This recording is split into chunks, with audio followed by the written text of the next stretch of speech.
What's for dinner? Consult the menus on pictures and dish up something new for a change. Hummingbird wings on toast, maybe. And look where the toaster is. What? Welcome back to our special edition of DBL. Let's talk about the future of food. Drive-through restaurants took off in the 50s, and the concept revolutionized dining with speed and convenience. But what will be the next frontier of food? Well, Food Network star Kardea Brown is here to spice up the conversation. Welcome to DBL, Kardea. So happy to have you. So before we get started, you didn't plan on having a career as a chef or a TV host. So how did you go from a career in social services to the Food Network? You know, I tell people it's a funny story. My ex-boyfriend at the time signed me up to be on a show like that featured home cooks, and out of like thousands of submissions, they called me back and said, "Hey, your boyfriend sent us a video of you cooking in the kitchen. We think you're hilarious. Can we come to your hometown or your town and film you for the cooking channel?" And wow, the rest is history. Good. Whoa. Kardea, I love this one because scientists predict that insects will be a popular snack in the near future. I've traveled around the world. I've eaten crickets with chili on them in Mexico and tarantulas in India, all sorts of stuff. Have you ever tried any bugs yourself? I have to say that I have tried shade caterpillars. They are a dried type of caterpillar from West Africa. I wouldn't say that I would try it again. What a tactful response. That was good. Okay, so in the next 10 to 20 years, lab-grown meat is actually expected to be in grocery stores. This might be amazing for the environment, but I hear it doesn't taste that great. So would you try it? And what could you do to add some flavor? Like paprika?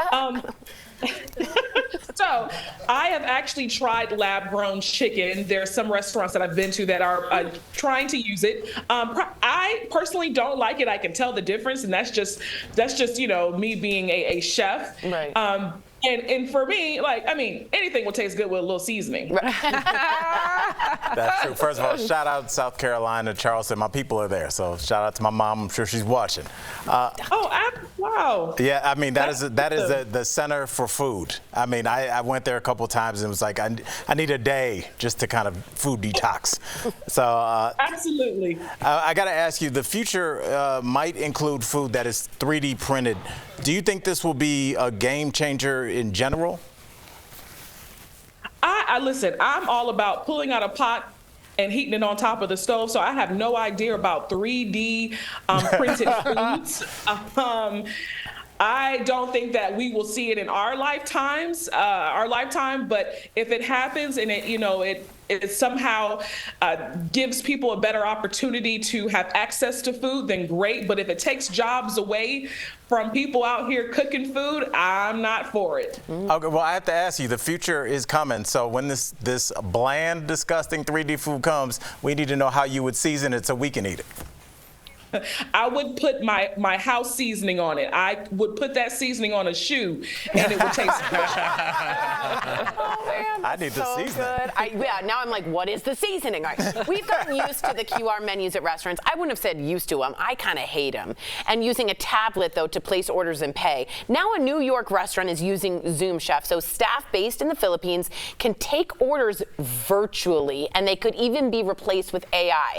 How do you feel all about this?